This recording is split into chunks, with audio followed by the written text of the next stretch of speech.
Let's get That's good. What's going on, everybody? And welcome back to another edition, another installment, another episode. Yes, sir. Yes, sir. One more time.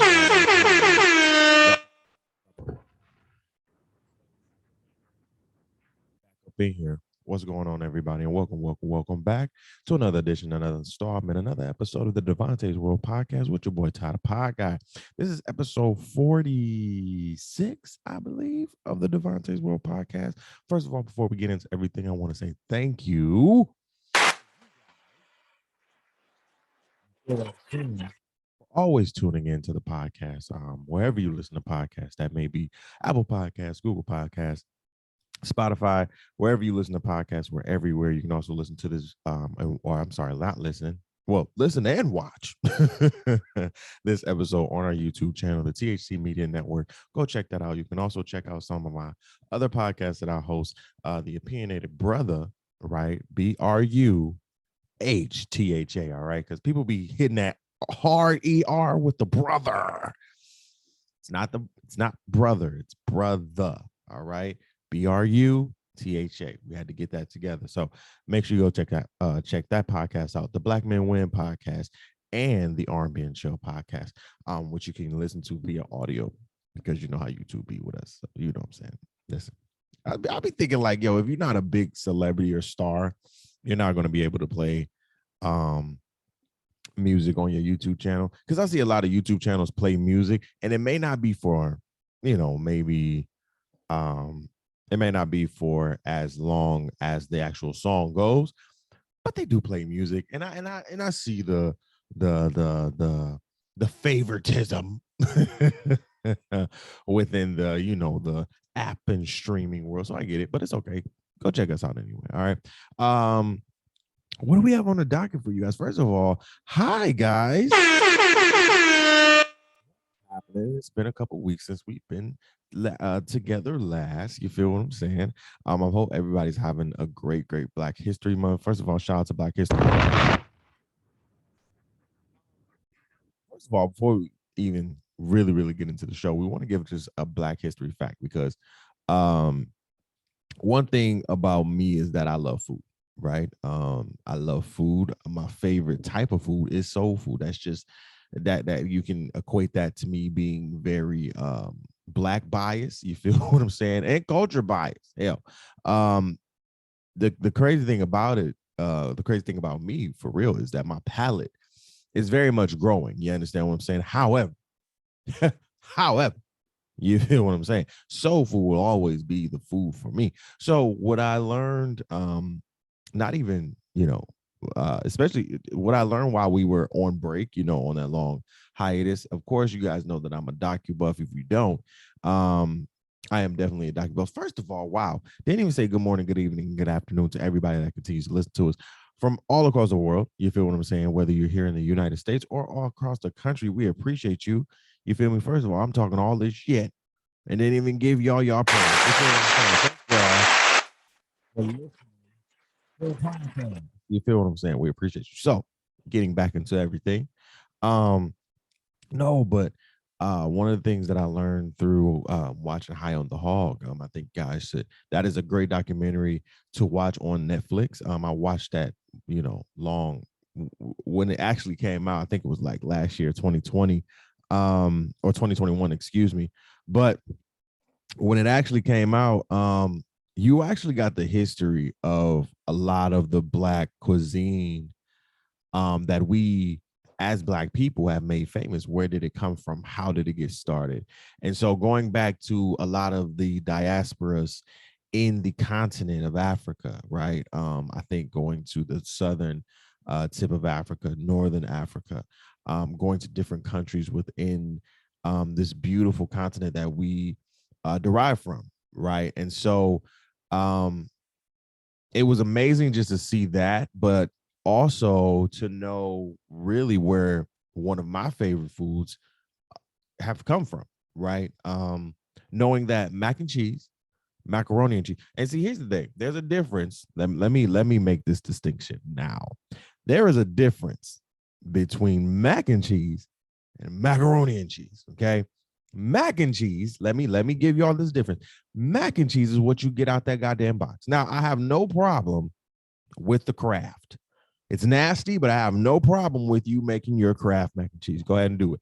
I eat Velveeta, okay? But also, when I don't want to make the homemade mac and cheese, because that is a process, okay? That does take time. You understand what I'm saying? You're gonna be in the hot kitchen. So I get that you're making the Velveeta just as a, just as a temporary. You understand what I'm saying? I've been there. I've done it. My mom's done it. You feel what I'm saying? Just because we don't feel like doing all that. And that's fine by me. However, we know how to doctor that motherfucker up. You feel what I'm saying? Drop a bomb for the doctor. Doctor some shit up. You feel me? We just not gonna put the squeeze liquid cheese that's all up in the Velveeta box. You feel what I'm saying? We gonna make sure that you understand what I'm saying. It's gonna be some other herbs and spices and other cheeses that's going in that pot so it can be, cultured, right? And so that's the difference between mac and cheese. Mac and cheese is primarily in the box. Right, mac and cheese is primarily in the box. Macaroni and cheese. Wait. Thank you, Father. Macaroni and cheese is always homemade, baked. Yo, I want some right now, bro. And here's the thing: if y'all macaroni and cheese don't got that damn layer of cheese, and here's the thing: I've made macaroni and cheese before. I really haven't gotten right. I can admit to myself and to you all that I always don't get mac and cheese right. I try my best to get it as right as possible, but it never hits as my grandma's. It never hits as my mom's. It never hits as the women that come into my life for real, especially my OGs. You understand what I'm saying? And it don't hit like it hit. Don't get me wrong, like it hit, but it don't hit. You know what I'm saying? It don't hit like that. You know what I'm saying? So it's like, mac and cheese is the stuff you get, when you go to the restaurants. Now macaroni and cheese is the stuff you get from Chick-fil-A. First of all, shout out to Chick-fil-A being one of the few chain restaurants out here to really have mac and cheese, and I mean the cheese on the layer. Give a horn for them. You feel what I'm saying? Because that's amazing. So, I just wanted to make that thing, but there's a difference. Macaroni and cheese was actually invented by a black man who low-key studied French cuisine. Like, here's the thing about black folks: we are some dope ass motherfuckers. Okay, y'all can call us dumb, y'all can call us gangbangers, niggers with the hardy heart. You can do whatever you gotta do, but what you not gonna do is play with our gangster and think we ain't out here making everything that you are now literally making money off of. You feel what I'm saying? Drop a bomb for that. Let me tell you, macaroni and cheese, the way one of the queens in the film, in the documentary, who is actually descendant of let me see. Hold on. I actually have his picture. Hold on. Let me go, let me go, let me go, let me go, let me go. Right. So James Hemings, that I wanted to make sure I got his last name right. James Hemings was the first American classically trained in French cuisine. Can we say that again? The first American, not black, not white, not nothing. First American, bro, trained in French cuisine. Okay. He is the founder of macaroni and cheese. He is let me say that again. He is the founder of that baked macked goodness that we have. Did it different ways and made it better. Did it like, here's the thing. That mac and cheese comes from him. All right. He's the founder, but the crazy thing about it is, they couldn't give us the credit. So who actually is the owner of mac and cheese? Thomas Jefferson. And of course, Thomas Jefferson took the credit, because you're not going to give no credit to a slave. But we are. We're going to give James Hemings his flowers. Because because listen, he created a dish that has been transcended over generations. We have kept macaroni and cheese relevant and better every generation. Do you hear what I'm saying? So James Hemmings, we thank you for bringing not only just macaroni and cheese, but French cuisine into our lives. That's what we don't understand, is that a lot of our soul food probably comes from the James Hemmings of the world, who studied in France, which is crazy. You feel me? That's one thing. That's one thing. Black people, we can get down on. It's some food. We can get down on culture. You understand what I'm saying? If you don't know, back in the slave times, we definitely, as our ancestors, they would give us the nastiest ends. Excuse me. Of the animals. And what do we have to do with them? Eat it and try to make something of it. Huh? And that's what we did. We're cultivators. We're innovators. We're everything. You feel what I'm saying? So I just wanted to point that out. Just shout out to James Hemmings. Not a long show for you today. You feel what I'm saying again? But I do want to get into some things, man. First of all, let me just get into this, because I didn't really get how much school lunches for kids have really changed until I actually saw the actual bag lunches that a lot of these kids are getting. And my girlfriend is a teacher, so she brings some of the stuff home, right? And I also saw just a new age 2022 bag lunch. Shout out to Kev on stage, right? So he's doing this, basically he's like, because as kids, and I was the same way, they don't want to take or eat school lunch, right? Now, I knew when I was growing up, I had free lunch, right? I qualified for free lunch, and I believe a lot of us did, right? If you qualify for free lunch, most of the time, our lunches when I was growing up, okay, our lunches were, it would be like, it could be sloppy Joe one day, which was disgusting. It could be ribs and mashed potatoes, which were disgusting. And the crazy part is, the rib was some type of meat. Y'all know what the McRib? That's exactly what the rib that they would serve for the kids at school. I'm not joking. This was no lie. Okay? Like we're literally in the lunchroom, and mashed potatoes, they put the little hole in there, put the gravy on top, and they put that rib. And I'm like, what is this? It's ribs. What? I'm sorry, what? What the fuck? I'm sorry, wait, what? Ribs? This ain't ribs. Listen, and I've said this before. I've been a big boy. I don't look like I've been big.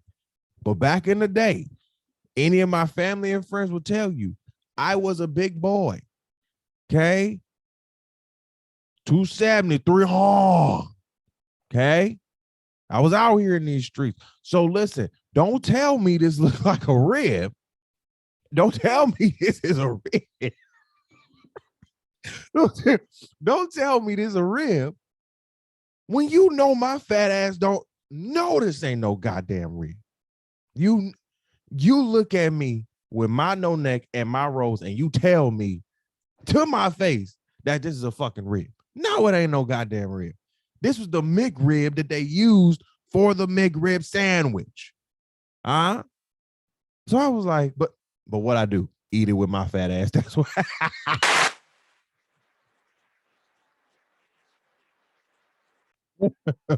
I ate that shit though. Ate it. So at a point, it was just like, I don't want this shit. Right? But, and my mama will tell you this, when I would take my lunch, and I was really, really stupid looking back at it, I loved mayonnaise. I still love mayonnaise, right? I'm not going to put too much on my sandwich, but I like mayonnaise, right? I love mayonnaise. Hellman's, to be exact. Let me specifically say that. Hellman's mayonnaise. I don't do any other mayo. Every other mayo is disgusting to me. Hellman's, slap. My mom was a Miracle Whipper. Okay. She loved Miracle Whip. And I said, this is the most triflingest thing ever. Because I'm born in the South, right? Miracle Whip don't exist down there for real. It's mayo, right? Or it's like some type of other dressing that ain't Miracle Whip, right? Yo, my mom would love Kraft Miracle Whip to make sandwich with. And I'd be like, Mom, do we got any mayo? You know I don't eat mayo in this house. It's a Miracle Whip in there. Ugh. I don't want a sweet sandwich. Yo, so you know what I did? Because it was days when she forced me to eat my lunch. You know what I did? I would literally just take the size that I was gonna eat, right? The chips, the Twinkies, a Hostess cupcake. You feel what I'm saying? A juice, probably another bag of chips. And you know what I would do? You know what I would do? I would take 2 pieces of bread, put some bologna on it, maybe fried, right? Some fried bologna. And I will, that's it. And some cheese, and that's it. Naked. Dry as hell. Dry as hell. And the crazy thing is the schools didn't really have mayo either. The schools had Miracle Whip. And I said, I would throw the sandwich away every time. And then my mama had salami. Ooh. Yo, fried salami, like fried bologna is lit. You understand what I'm saying? Like if you ever had fried bologna is lit. But fried salami, bro, them little black things in the gut, throw it away. But getting back to the school lunches, like our school lunches was the only thing lit about school lunch for me was the half days, right? Where we would have, and this was my favorite, the Smuckers with the PB&J, right? I will always get the peanut butter and strawberry jelly one. Smuckers with the with the chocolate milk that came in the carton, right? And I would get that, and half a day would come around. That right there, and pizza day. And then back then when I was like in elementary, junior high, pizza day sucked. Okay. It would be this square looking pizza with minimal cheese, no sauce, thin bread. Those were the first real cardboard pizzas before Little Caesars came out. And I mean the little dots of meat, because I didn't know if this was pepperoni or not. Didn't know what the fuck this was, but hey, pizza. It wasn't until I got to high school where niggas was giving the Hungry Howies and the Pizza Huts and Happy's Pizza. Shout out to Happy's Pizza and all of them. Like they wasn't giving that. No. So to me, school lunch was very unpleasant. You understand what I'm saying? And I'm glad I got to a point where my high school was right around a corner from a Taco Bell, a Coney Island, that me and my friends would literally skip school and just go get some, because I'm not eating this. I've ate this all my life. I'm not eating it. So we saw through Kev on stage doing the video, we saw what kids are eating nowadays. Okay. Now, I'm not going to necessarily say it's worse, but the optics of it looks way worse. Like it just looks bad. Like the food looks bad. Not that it just tastes bad, because I don't know. I'm not about to go and eat school lunch. I'm too old for that shit now. And I ain't that fat kid that love cake anymore. That's done. I love cake though. But we think about school lunch, right? We think about that free lunch. We think about them cartons of milk. We think about that pizza day. We think about that McRib and the mashed potatoes. Whatever school lunch that you came up with. Did you ever think, or did you ever have milk in a bag? Now, I know a lot of y'all are like, what the fuck? Milk in a bag. Yes. Now, I'm not saying this is for all school districts or whatever, but when Kev was going through his son's school lunch, they they had 2 milks, 1 chocolate, 1 white in a bag, y'all. Now, I ain't the sharpest crayon or the sharpest motherfucking pencil in the box, bro. I'm just saying. But milk came in a carton. Am I not correct? Or in a little jug, right? Little milk carton. And I used to fuck them milk cartons up back in the day. I used to fuck some chocolate milk up, yo. We would have chocolate milk drinking contest. Shout out. Literally have chocolate milk drinking contest, bro. I was one of the champs, but I was in the bathroom. Let me tell you, blowing that bitch up.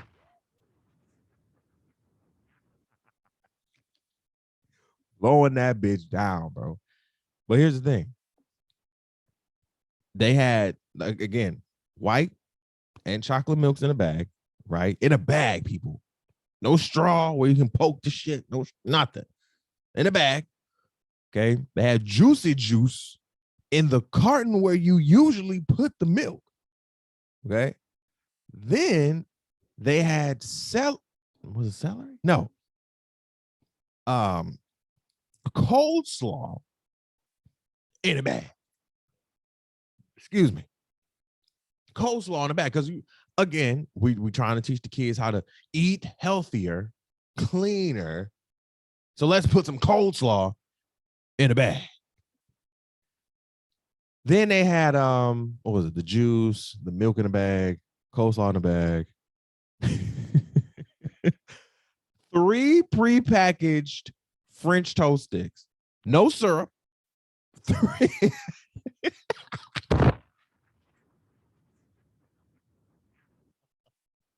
Yo, it was 3 French toast sticks. No syrup. All right. And then I think that was it. It was probably some more stuff in there, a little bit more, but that's just a synopsis, right? Yo, now here's the thing. All right. I understand that we can get French toast sticks from the supermarket, you know, Lego, my ego, you know, all of that shit. But as a kid, like for real, and I'm going back into my child mind right now to think on the level that they're at right now, especially when it comes to food. Because one thing universally known is do not fuck with my food. And that's just from a kid to an adult level. Do not fuck with my food. And if I don't like it, I don't care. I'm not eating it. Now, when we were growing up, we didn't have no choice. Okay. Especially when my mama tell it from her perspective, when my grandma was raising her, yo, she had no choice. She had no choice. One of the things that I like that my grandma makes particularly, and I know y'all gonna hate me for this, is liver and onions, right? I know everybody is like, what the fuck? That shit's on there. My mama would tell me, like, I hated that shit. But my grandma would have to make her, would sit her down to make her eat it, right? Same shit. But we at school. Ain't nobody here to make us eat this shit. We throwing this shit away. We in the cafeteria acting a fool. We bring it. I will remember my mama worked at my school during 8th grade, right? My last year of junior high, which was amazing. You understand what I'm saying? Literally, in retrospect, it was great because all the teachers knew my mama. I wasn't that really bad in class. Like I would talk and everything, yada, yada, yada. But I wasn't disruptive, right? I was up in there, you know, getting my grades and, you know, doing my shit, but I wasn't disruptive. You understand what I'm saying? My mom will literally, because she knew I'm not eating this bullshit ass lunch, she would go pick up some lunch for all the people on her floor and for your boy. What? Oh, to go downstairs with a loaded baked potato? Because there's a good baked potato spot in Detroit that y'all gotta try out. I gotta find it actually. It might be called loaded baked potato. I don't know if it's called that, but literally the baked potato would come with chicken, cheese, broccoli, sour cream. It will be a whole thing. I'm going down. I will go downstairs. Yo, niggas eating a nasty ass white cardboard lunch. I'm coming in flexing with the Popeyes, flexing with the McDonald's. And at that time, nigga, when you flex that hard, you like, damn, like, fuck what you got on. Because at lunchtime, niggas don't want to eat this nasty ass shit. So if your mama sit or your parents sit here and bring you some food, and this was a regular thing, parents would bring food up to the school because they knew kids wasn't fucking with this shit. And luckily, again, I had the luxury of my mama working there being a hall monitor. So yo, it was lit. I'm getting at least McDonald's or loaded baked potato every Friday or every other Friday on payday. You feel what I'm saying? And again, she knew the teachers. So the teacher's like, oh, let me put in. Because I don't want that shit. You feel me? And she would go early to make sure she be back by lunchtime, bro. Hey, yo, here go your food. Oh, thanks, Mom. Peace out. You feel me? It was lit. Now, again, this food nowadays, it just like, I know kids wouldn't eat it now. I wouldn't eat it now. I'm not about to eat no cold ass French toast stick. 2, I'm not about to sit here and drink milk out of a fucking bag. What the fuck? What possessed y'all as the whoever runs food for the schools, right? Whatever district that you're in, especially when we talk about LA, right? Because they're Kev's kids are out in LA. Particularly if you are putting milk in bags, and if you're not in LA, right? Just school districts, period. If you are doing that, what is possessing you to put the milk in the bag? Is the carton not good enough anymore? The carton is made for the juice now, so no more milk cartons. What do you have a little hole so the straw can go in the bag? What are we talking about here? Why is coleslaw packaged like it's packaged? Why is it just dry with no sauce? What are we talking about here? It's not even salad. It's coleslaw. That looks drier than the Sahara Desert, bro. Oh, and you know what? It was crazy because even in college, the food wasn't that great. Like, real talk. Like, let's keep it a bean. Schools across the board, K through college, need to fucking get it together with the food. That's just facts. Y'all want to spout healthy eating, but y'all are feeding shit that looks healthy in the optics of everything. But low key, this shit looks trash. And when you eat it, it tastes even more trash. Because I've had healthy shit. And it can be good. You flavor it right. You season it right. And it don't got to be no salt. Let's say that real quick. It don't got to be no high blood pressure ass seasoning. It can be some good seasoning. But a lot of the people back here ain't color folk and skin folk. Okay. They it's plain, little pepper, and that's it. I don't know, man. I couldn't do school lunch nowadays. I'm not gonna do school lunch. I remember my girl just brought like a banana muffin.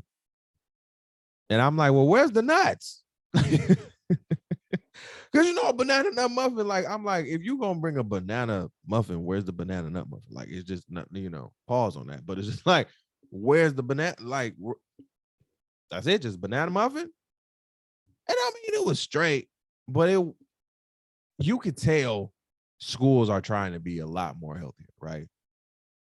They probably using Splenda instead of real sugar. I don't know.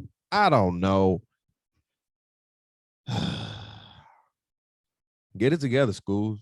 Hell, it's just like that. That's not good. All right. I wanted to, yes, listen. I've been meaning to bring this to y'all attention for a minute. You feel me?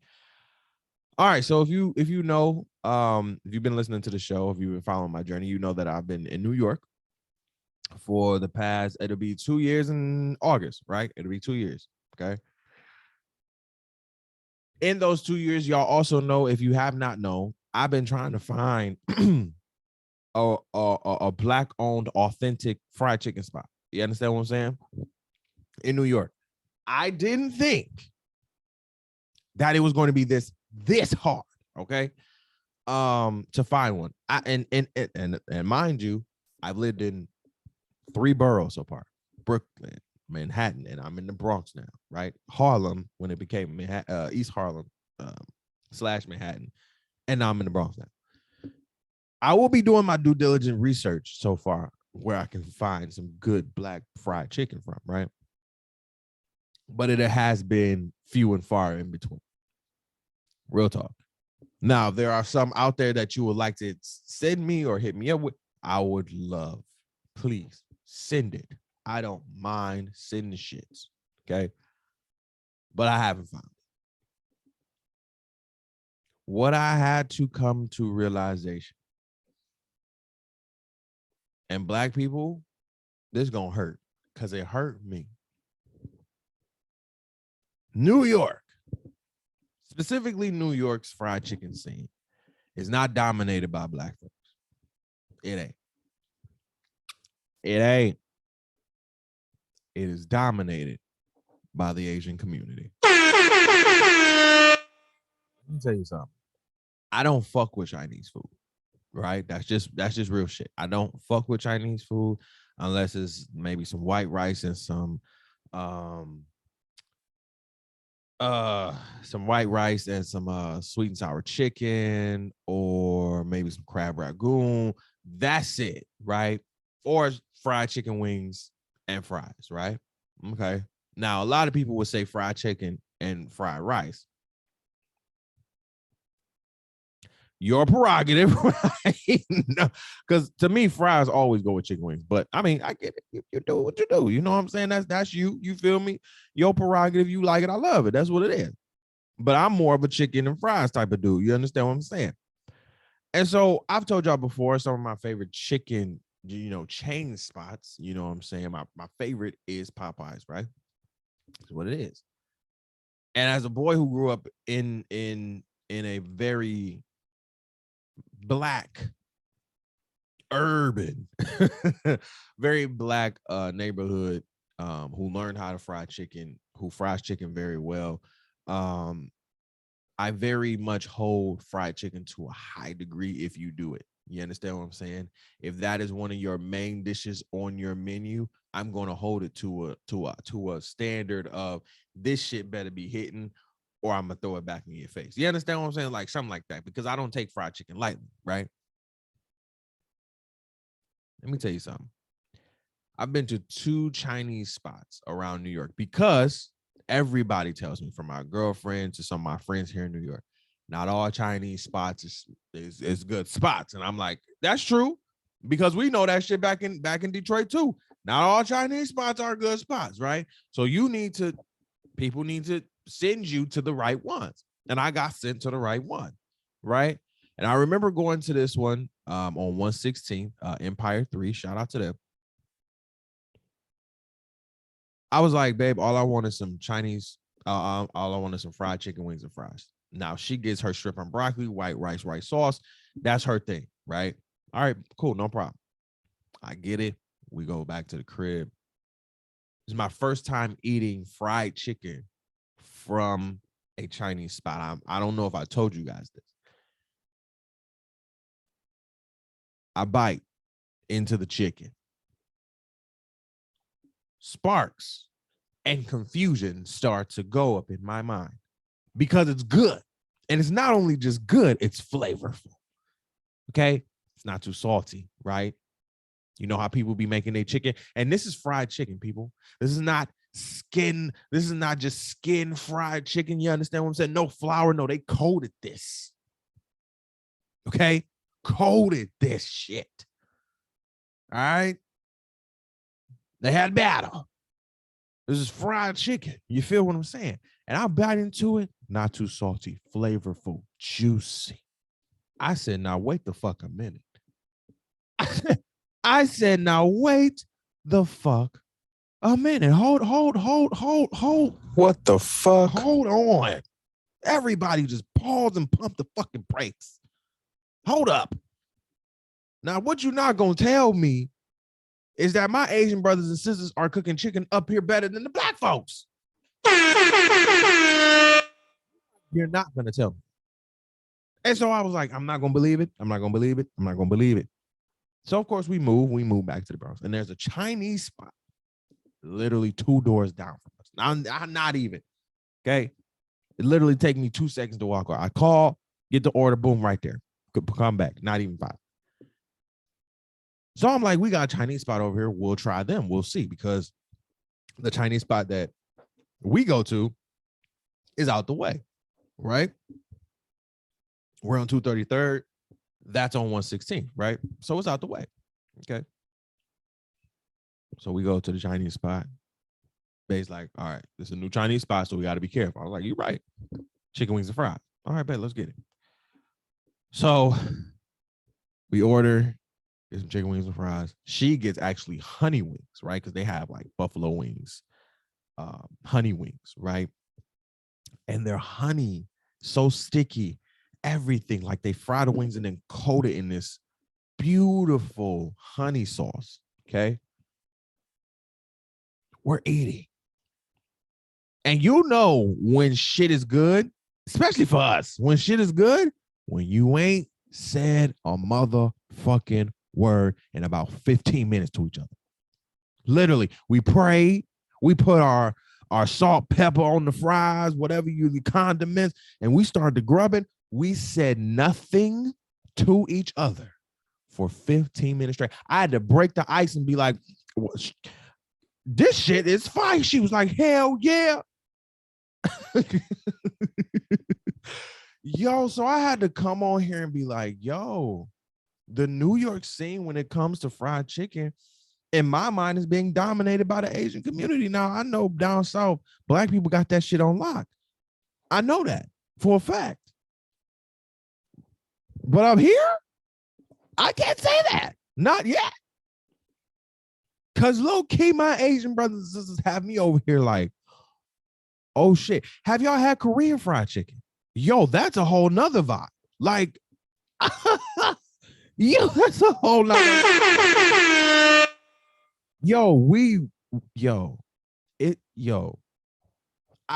There's as a fried chicken connoisseur, there is nothing more for me to say than the Asian community up here has the fried chicken game on lockdown.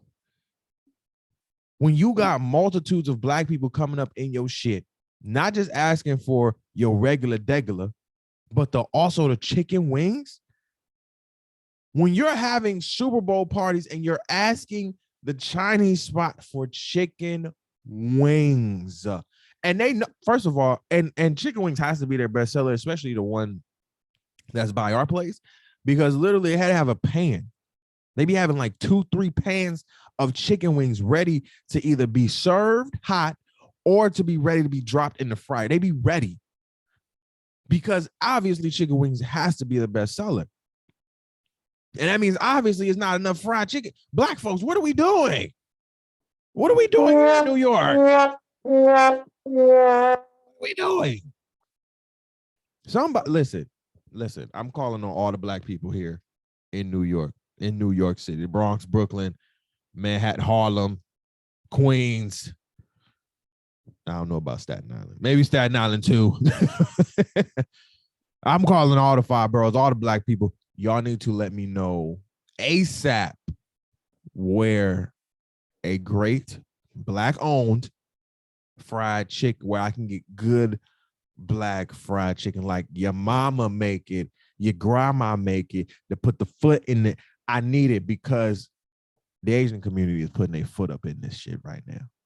Like, I come to my girlfriend, I'll be like, damn, I want some chicken wings and fries from the Chinese spot. She'd be like, hell yeah. Yo, it's like that. For me, I've been eating fried chicken all my life. Black people have been cooking me fried chicken all my life. New Wave, Captain J's, all my life. Ain't no way in hell you gonna tell me the Asian community and shut me the fuck up. Say, yes, we will. Yes, we will. And in some cases, make it a little bit better. Oh, no.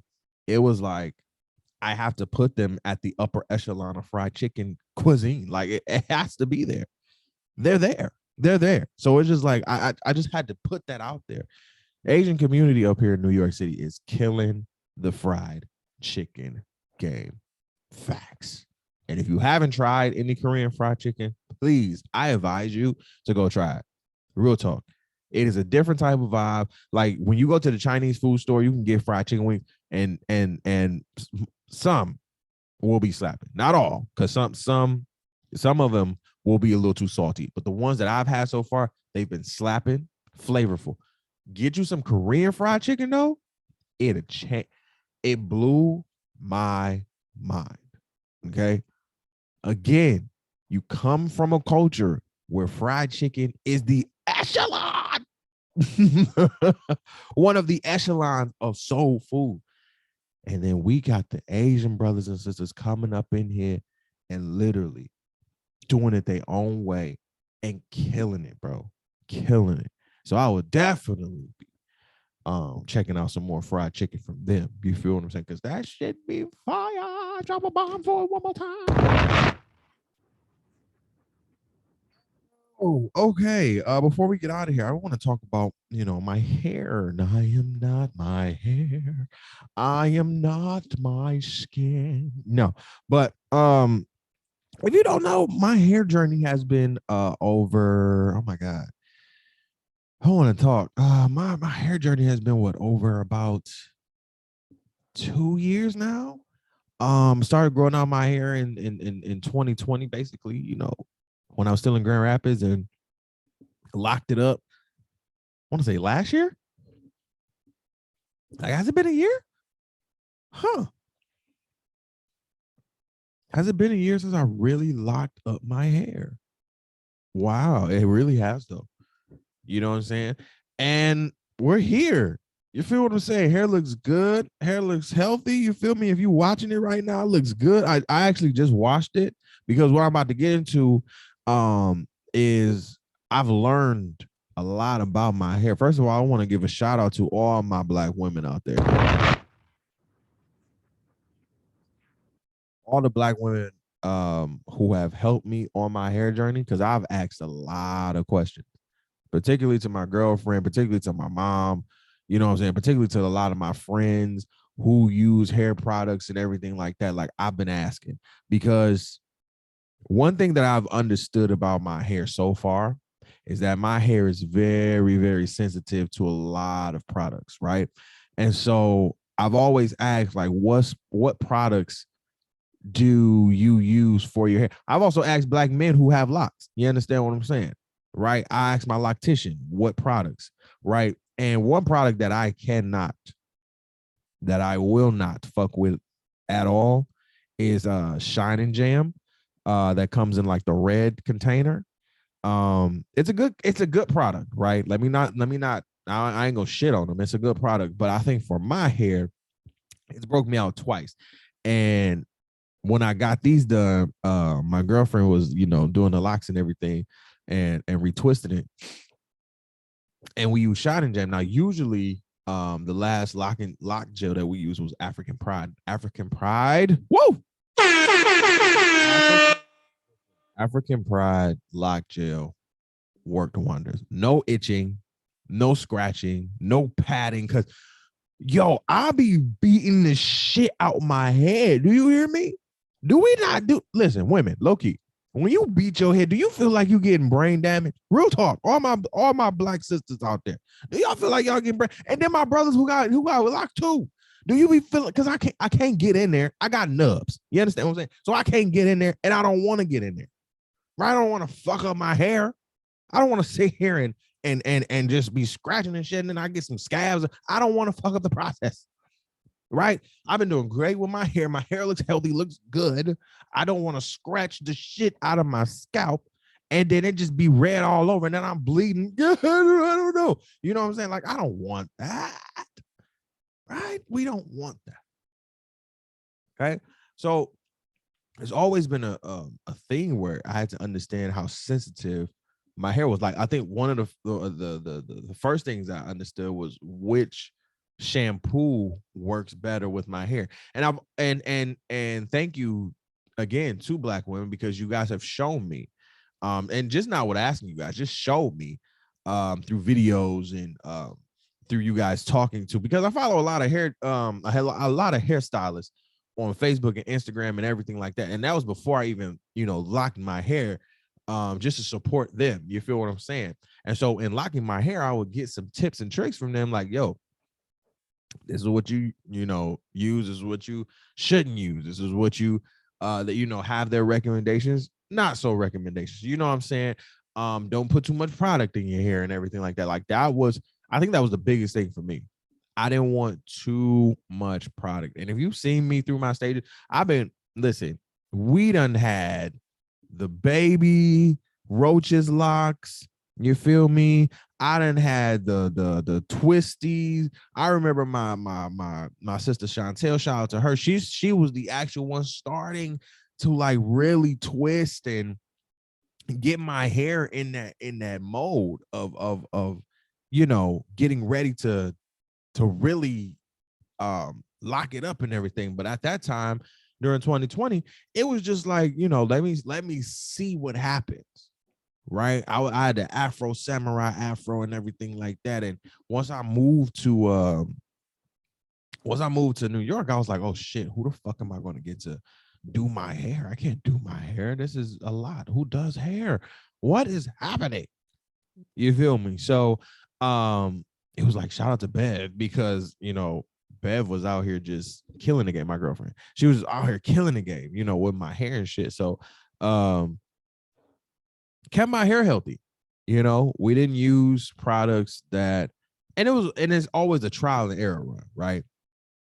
Shining Jam broke me out one time, and I should have known from that one time that it was going to break me out again, right? And you only need twice for me, honestly. Like, if I don't get it the first time, I'll get it the second time. And the second time when we put Shining Jam in my hair, it just really broke out my scalp and my forehead and the back of my hair. It like my skin started to break out. You feel what I'm saying? And so when my skin starts to break out from the product, it's just like, can't use that product.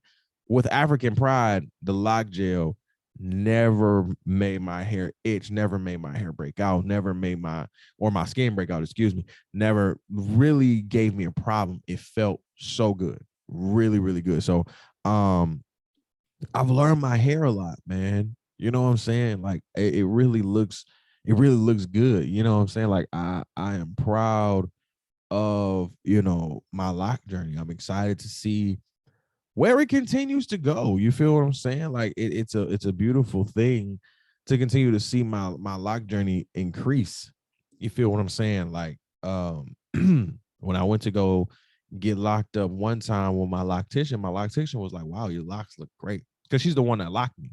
And I didn't go see her for a minute until like my locks were about to this length where they are now.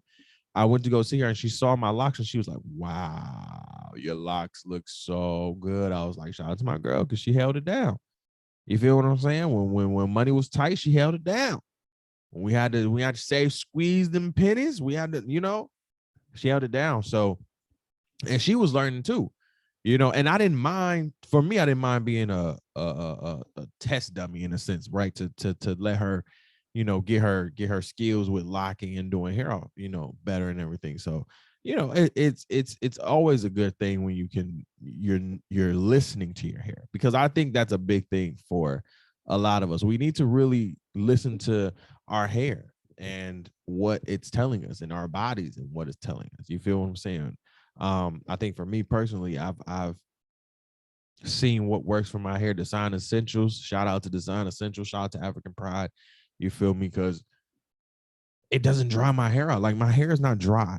You feel what I'm saying? Like, and my hair is naturally oily. Like, I'm a naturally oily type of nigga. You understand what I'm saying? So, like, it's just, it's not dry. Like, I can feel it. Like, I washed it last night, put some oil on it. just to give it some moisture and everything. Put my do rag and it's not dry. You know, it still looks good after what, like y'all can still like it still looks good after a wash, man. It still looks good. No product in it, no nothing. It still looks great. I was like, oh, this shit look great. You know, easy does it, right? And low key, I'm a low maintenance type of guy, right? When it comes to my hair, I hate it. No, like real talk. Didn't like really brush my hair. I was Kevin Durant before it was Kevin Durant, for real, for real.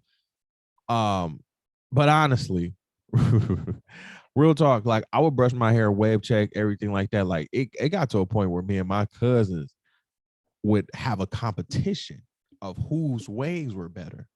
Like we would, like, yo, we putting mad wave grease in our shit. I mean, wave grease on the sides, wave grease on the front, wave grease on the back. And my waves was popping back then. Let me tell you, I ain't had like the CCC sick waves like niggas used to have. But bro, let me tell you, I had some good ass waves, bro. Niggas would die over my waves. They'd be like, damn, your shit hell yeah, it's wavy. Wavy as fuck, my nigga. You see this shit? Wavy. Get a haircut. You see all the I said if I get a haircut, we're getting waves back. I know that. I was like, if I get a haircut again, we're getting waves back. I'm literally getting my waves back. We're not doing regular hair. We're getting waves again. Like I will put in the process for waves for real. But I don't think I want to cut my hair. I love my hair long. You understand what I'm saying? It gives it is. This is a different type of me. Like if you see me as with haircut and you see me now, this is a different motherfucker. Let me say that right. Different type of dude that you looking at. You understand? He has grown. He has matured. He has elevated. He's still that same crazy ass motherfucker without the hair. You understand what I'm saying? But I've definitely elevated and matured, in a lot of different areas. And so I'm just, owning a lot of, wearing my crown well. How about that? How about that? Just wearing my king, my king crown well. So, take care of your hair, man. You feel what I'm saying? Whether you got waves, bald headed, hair out the underwear or whatever. You understand what I'm saying? Or hair to your underwear, whatever, hair out the underwear. That's funny. But all right, y'all, we out of here. Make sure that you follow the podcast, the DW Podcast on Instagram and the DeVonta's World Podcast on Facebook. Again, you can follow us and listen to us wherever you listen to podcasts, Pandora, Apple Music, Spotify, wherever we're there. All right. You can also check us out on YouTube. Make sure that you follow our YouTube page, subscribe to it. We're getting some subscribers, so I'm so excited for that. So keep watching, keep listening, and keep subscribing. Make sure you turn on that notification bell as well. Follow us on Twitter. Follow our network page on Twitter, where you can get some updates on all the network updates that we have going on as well. So new episodes from the other podcasts that I host as well. So you can get that. So THC Media _ is our Twitter tag, the THC Media Network. You can just type that in. You can find us. All right. I love you guys. Peace, love, and hair grease. We will be back. What is this? Back in March? Yeah. We'll be back March. What is that? 3rd. We'll be back March 3rd, guys. All right. So be good, stay easy, be breezy. This has been another one. And we out. Peace. Love.